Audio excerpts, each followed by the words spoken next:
Hello, welcome to video 3, Middle School Course Sequencing. I'm Steve Lieber, I'm the principal of the middle school. By way of introduction, you've already seen that we have core classes of English, Social Studies, Science, and Math for all students. They take those courses each year as they go through the middle school. In 6th grade, students also take World Language, and they take Music, as well as our rotational courses. Our electives and exploratories. Electives are courses that students elect to take. They really don't lead to anything. There's not any prerequisites for them, but they take them. They're usually semester courses, although music and world language are also considered electives, but they're full year courses. But electives are ones that students decide to take because they have developed some interest or they have an interest in an area. Exploratories are rotational courses. If you look at the graphic on the left, you'll notice that in 6th grade, students take art, computer, drama, and robotics in 6th grade. These are 9-week courses that are really designed to introduce our students to art, drama, computer, and robotics. In addition, they take music, and then they also select a world language. We'll talk about world language in just a minute. In 7th grade, they take another quarter rotation of art, computer, drama, and this time it's career exploration. We want students to begin to explore careers, and what does it mean if you want to be a doctor? What does it mean if you want to be an engineer? What do your parents do? How did they get to the positions they're in? So we want our students to start to explore that as early as 7th grade. World Language is now a recommended course. We can't meet the needs of all of our students coming into the school, and so we don't make language mandatory, mostly because as they matriculate into our school after 6th grade, their levels are too varied for us to make it mandatory. You can also choose music in 7th grade, which is one of in the blue box in the bottom right corner, you'll see vocal music, concert band, and world language that are listed there. And so 7th graders take the rotation, and then they take 2 additional electives. World language and music would be their 2 electives. If they're not taking world language and music, they get to choose from a whole list of electives that we have. In 8th grade, you'll see that the green box on the top, the exploratories now are semester-long exploratories, and they do one in service learning and one in computer integration. The service learning courses, Roots and Shoots, Going Green, Be the Change, and Global Issues, are all designed to target our first strategy of our strategic plan, which is to develop positive, active global citizens. These tend to be really productive and positive courses for our kids. You'll see a list of electives below that in the blue box. There's full year courses and there's semester courses. As students move through our school, they choose different courses to develop different interests or in response to interests that they have developed in their time in the middle school. If you look from left to right in the graphic, you can see that as the students move through our school, the opportunities that they have grow. And they get to select different things, and they get to explore different things. This is part of the whole child education that we believe in, that we're not just educating students in English, math, science, and social studies, but we're also educating them in other areas. It's interesting that statistics tell us and research tells us that the jobs that most of our students will do when they reach adulthood, most of them haven't been developed yet. And so the question is, what are we really doing to develop the next generation of workers? And it's what we call 21st century skills, and 21st century skills are something that we develop in all of our courses, but especially in our elective courses. World language.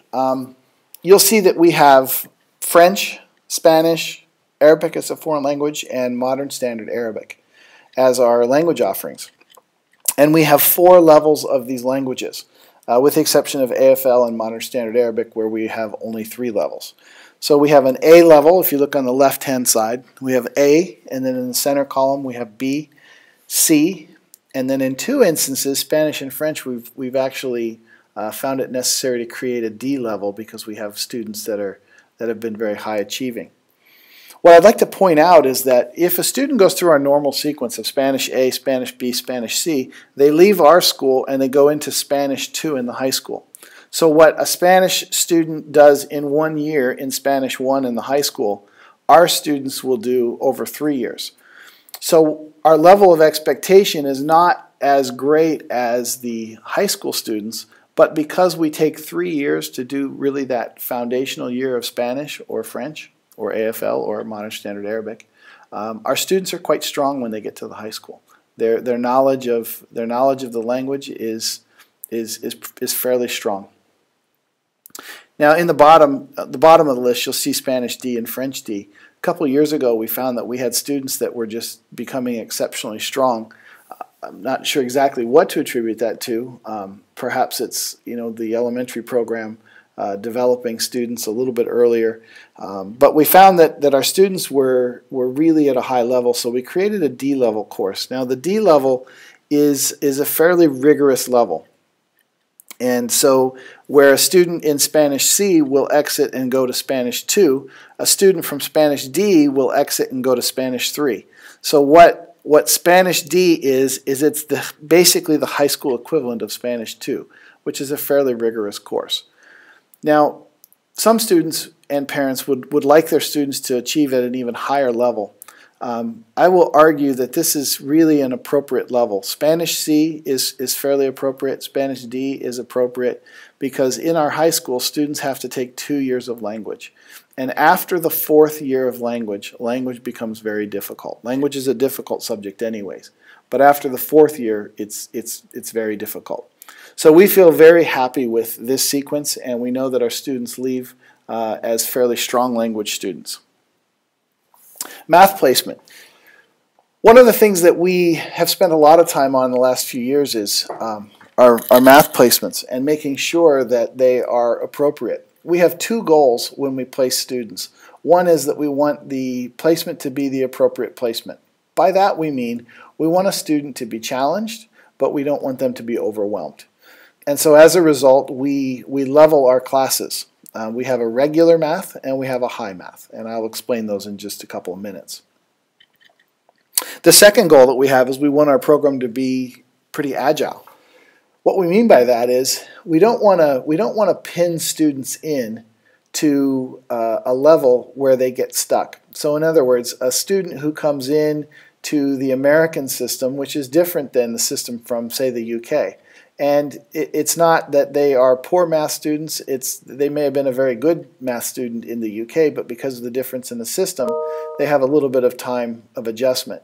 What we don't want is we don't want a student to be stuck in a track. So we try to remain as agile as we can, and we will move students up almost anytime we feel that it's appropriate and that they can handle the additional workload.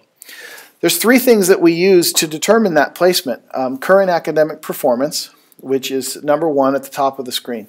This is the one that we use the most. It's the one we have the most data on. It's the one that we understand the best. It has to do with their attainment of standards in the classroom. It has to do with their academic success or their grades. It has to do with their learning habits, their performance on local assessments. So when we have a student in a class all year long, we get a lot of data on what are they capable of doing.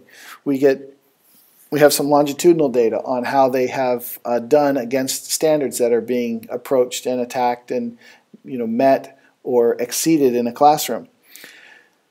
So for most students, we can use that information alone to make the decision.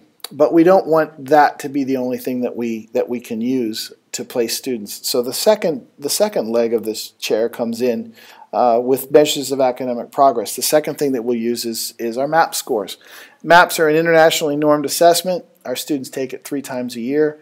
And what we're looking for is we're looking for growth with our students. Does the current academic performance, does it match what we see in the MAPS data?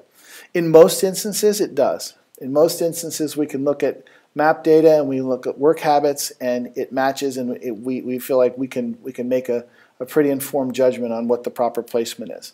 There are a few cases, however, where the current academic performance and MAPs might not line up, or they might be borderline, in which case we will look for a third piece of data, which is a standards-based achievement assessment. This is an assessment that we give at the end of the year that focuses on the standards and benchmarks that students have been working on for the whole year. And what we're looking for in this assessment is, at the end of the day, what can a student really do? So not how did they do in the first quarter, But what has stuck? Have they mastered all of these concepts, and at the end of the year, can they do them? We will use these three things to try to determine the proper placement for students, and we try to remain as agile as we can. Our goal is to push students as far as we can without making it a burden for them. The majority of our students, I would say about 60%, are on a track to take algebra in 8th grade. Now, algebra in 8th grade means that if you're working on algebra in 8th grade, it means you're working on 9th grade standards. So any student who is in algebra is a year advanced against the standards that have been set for what they should know and be able to do at a grade level. So it is an accelerated program, and our goal is that all of our students will achieve at the level they're at, and we want to try to push them a little bit further. In the Program of Studies book, you'll see a graphic that shows when you leave the middle school, if you leave having taken algebra or you enter the high school taking pre-algebra or algebra or geometry, there's a flow chart that shows you where they will end up. All students leaving the middle school having taken our regular math, which is not algebra but Math 8, all students will be able to get to the highest level of math at ASD if it is appropriate in the eyes of their high school teachers at a later time. If you're a Math 8 student, it means you're meeting the standards at grade level. And so when you get to the high school, in order to get to the highest level of math, which is our AP calculus courses, there's probably a time when a student will have to double up on math, which is possible, and students do it. But typically we find that Math 8 students are not going to end up in AP Calculus, because the only reason you would need AP Calculus is if you're going to be an engineer, and engineers, well, it's not the only reason. There are other things that you might be wanting to do. But AP Calculus is a college level course, and most students in a school don't get to AP Calculus. So a student who is in Math 8, a student who is in Math 7, a student who is in Math 6, the regular level courses, those are completely and totally appropriate for our students. But we will use these three forms of data to try to determine what the proper placement is. That concludes our session on course sequencing. Here's the email addresses for Jen Hammonds and Kristen Wegner. If you should have any questions, don't hesitate to contact them. On March 26th at 6 p.m. in the theater, we will repeat these presentations live. And you're welcome to join us for those presentations. Again, that's March 26th at 6 p.m. in the theater. Thank you.